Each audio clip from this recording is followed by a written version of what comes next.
Hi and welcome back to the, well, not the final part of Braid, but we'll at least get to the final world out of the way.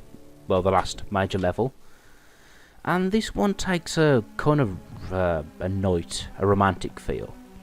I guess in terms of the relationship, this is to symbolise the end, the night, the relationship that has passed. I can see straight off the bat here, one thing this world does is replay the greatest hits of the previous worlds.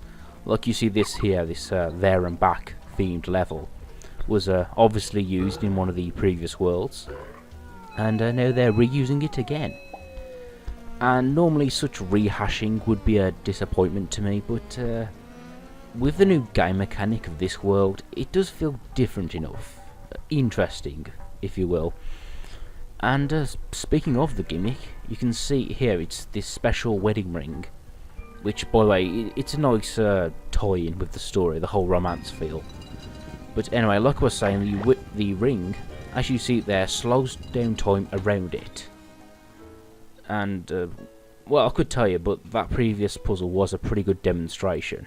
I'll just leave it by the door, you know, the door slows down, and that gave me enough time to go fetch the key. Now this world, I was talking about it being night, and yeah, I do like it. It's definitely one of the more striking themes. Particularly because I think the other themes do tend to blend together. I think there are like two sunset worlds. The third world and the fifth world. I'm starting to lose track. You see, when I talk about the levels in this game, I have to remind myself the first world is World 2, and the last world is World 1. It goes 2, 3, 4, 5, 6, then back to World 1. But nevertheless, it's pretty good. I mean, it works, I guess. It works with the story, especially the whole theme of turning time backwards. Because arguably, you could argue the end of the game is the beginning, but we'll get to that when we get to that. And I do like the theme of this level, the look, the whole night time with the glowing green lights and the sort of grey silverstone architecture. It's very, I guess the word is romantic. And you might notice in the sort of architecture there are carvings of like a cowboy and an astronaut. And I think at this point in the story, and I use that sentence kind of awkwardly, you know, because it's non-linear, but look, anyway, at this point in the story, I guess Tim and his princess are living a high, metropolitan, fancy, whatever lifestyle in New York. And I think that's meant to get across the glamour of it all. Or, yeah, like the whole fancy astronaut.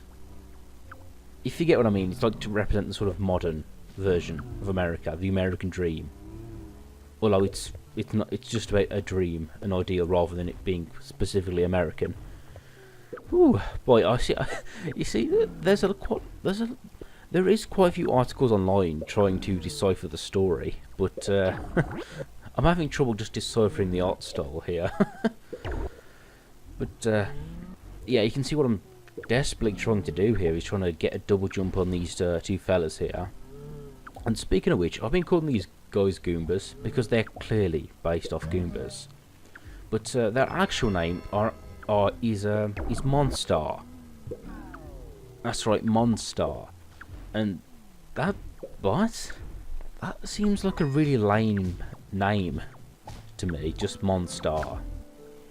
But I guess if you get like a generic bad guy, you're gonna get a generic name.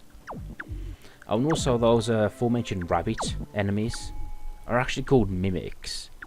I guess the idea is that they're supposed to disguise themselves as flowers and then pop out and surprise you, but again, that's kind of a bland name. But whatever, it works. And of course you can see here I do a bit of fancy editing. Honestly, most of the time I know what I'm doing, but I have to cut out the precise tries. I have to keep practicing at. But yeah, we can see again, I have to get like this double jump of these two guys here to be able to reach the key. But with a little persistence and practice, I managed to do it. And really that's what most of the puzzles come down to. Just practicing again and again till you get it. With the exception of the occasional puzzle, which, yeah, there's a good example coming up later of a puzzle where we'll get to it when we get to it. But anyway, I do have a bit of trouble here. I think when I was doing this, I sort of forgot the order of which I was supposed to do things. Because in this world, the puzzles are very complex. In fact, there is one more world after this. Well, that's essentially just like the final boss, and a bit of a mini level leading up to it. So, yeah, so without a doubt, this is definitely the biggest and hardest world in the game. And really, in terms of length, you could probably finish it in an afternoon. I say that if you spend like 3 hours on it. I think the first time I spent a bit more on it, but yeah, for a DLC title, I got it for like £4, I think, or was it £10? But anyway, for the price, I got some enjoyment out of it. I think it's worth the money at least. When it comes to downloadable titles, these whole series of mini games or indie games, yeah, I think there's a lot of space for creativity. In fact, I've been checking a few out, and I might LP more of them if I'm honest. And just speaking of these indie small games in general, I guess I should say we should support them. We should support creativity. Because honestly, like a little game like this is more creative than most mainstream games. But then again, maybe that's a generalisation. Now this puzzle you see here, yeah, again, you might recognise it from a previous level, but yeah, you pretty much got to lay the ring here and slow down that one, the horizontal one and the vertical one. Oh, actually, I got that the wrong way round.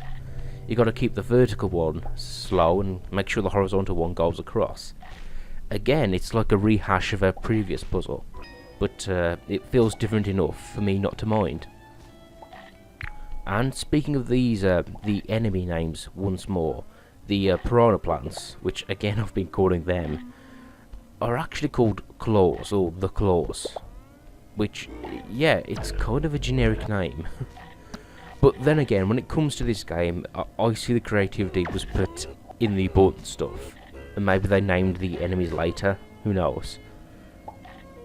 But yeah, at least the important stuff is done really well. And honestly, who remembers most enemies names, or the names of enemies? I'm reminded of like Mega Man games, and I think Mario games as well, some of them, where through the ending credits they tell you the names of the enemies. Oh, I think Rare does that as well with the Donkey Kong Country games, and also I've recently seen a LP of Banjo-Kazooie. And they do the same thing where they have like credits, and they show the names of the enemies and all the characters, kind of like an 80s movie. But yeah, speaking of which, I just remembered that Banjo-Kazooie has like 2 credits. If anyone's ever played that game, you know what I'm talking about. But anyway, this puzzle, I should point out that you have to sort of freeze time, so the claws are all down at the same time. Now, an important tip there is to use the stop time function. You can rewind time, but you can, if you hold down the R1 and L1 triggers at the same time, it freezes time. I've said this before, but I find that really important to solve that puzzle I just did, because you just freeze time when all the claws are down. And you can see what I just did. I managed to get multiple monsters through, which made the double jump so much easier, I must say. And honestly, I don't know if I ever did it the previous way, where you sort of like freeze time and try and get one across between all 3. But I guess the method I just did, that's the way you're supposed to do it, because the other way would be too difficult. So Anyway, this puzzle here, it does remind me a lot more of the traditional platformers. Like, I don't know if this is taken from a Mario game, but it looks it. But anyway, I do like it. It feels more traditionally platformy, if you will. And it's definitely in the traditional sense of dodging cannonballs. And again, I think they missed the trick by not making the cannonballs look like bullet bills. Or knowing how they named the enemies in this game, they'll probably just call them bullets. But yeah, again, I like this part here because it's another creative use of the ring, which we're about to see. Why am I just standing there? I don't know what I'm doing. But I was probably thinking. But yeah, well, coming up in a while, you should see one of the more trickier puzzles of the game. But I'll tell you that when we get to it.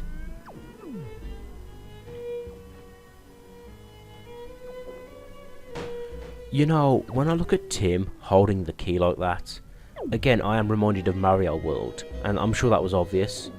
And the thing is, that just occurred to me now. But I guess the thing is, this may surprise you, but I didn't grow up with the 2D Mario games. I had a Mega Drive, I played Sonic, and that was it. I only had the one console. I've recently played Mario World through an emulator. I gotta say, it's a great game. It was kind of hard for me to get into, because I'm just not used to that style of 2D platforming. Especially with Mario, because when it comes to that guy, I'm more familiar with his 3D titles. Like, I love Galaxy 2, I think it's really well paced, but kind of going off topic. But yeah, anyway, Tim holding the key, I didn't tag on that was a Mario World reference. Is it Mario World? Is that the one with the key? I'm sure that whole key mechanic has appeared quite a few times. And these two puzzles here are, well, the first one here, the puzzle piece on top of the cannon, isn't that bad. You just sort of have to think. Ooh, I'm thinking how to explain this, but you can probably see what will happen. But anyway, you just stand there with the ring there for a period of time. And when you're on these green platforms, you can rewind time, and you're unaffected. So there you go. The ring, which used to be there, is now back there because you rewound time. But because you were on the green platform, it didn't affect you. There we go. But me struggling for an explanation. But yeah, I like how I struggle for an explanation when really the visuals tell you what's going on. This commentary is 100% necessary. Anyway, here, this next puzzle here is my least favourite in the game. And I'll admit, I had to find help on the internet. I had to watch someone else's LP of it. Or, well, theirs wasn't commentary, so would it be a walkthrough? That's another thing too, I'm not sure what makes an LP and what doesn't, but I think it's commentary, but nevertheless. But yeah, anyway, you have to put the ring on one of these and let the other one slide under. So you get these two platforms here. And the really hard part of this puzzle is the ladder that comes down. Because when that comes down, you have to use it to get that puzzle piece, obviously. But, oh god, I really dread this puzzle, really.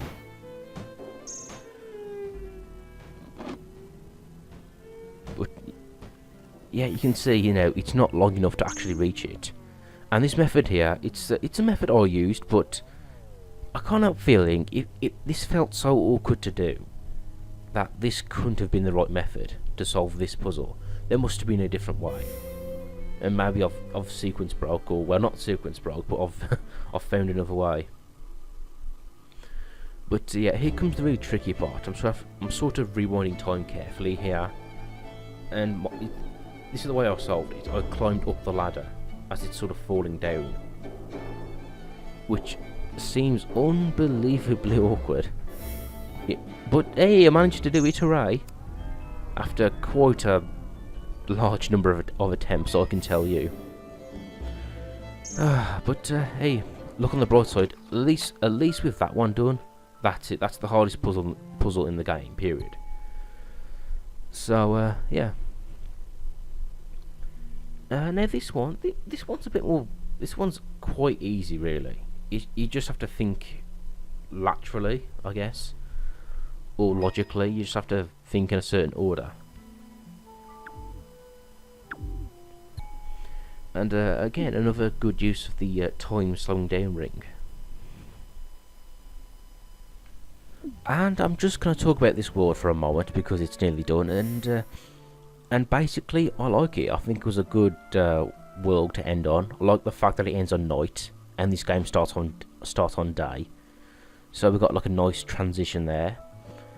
Its size, it's definitely like the largest one. It has some of the hardest puzzles. So yeah, I think it works as a final level.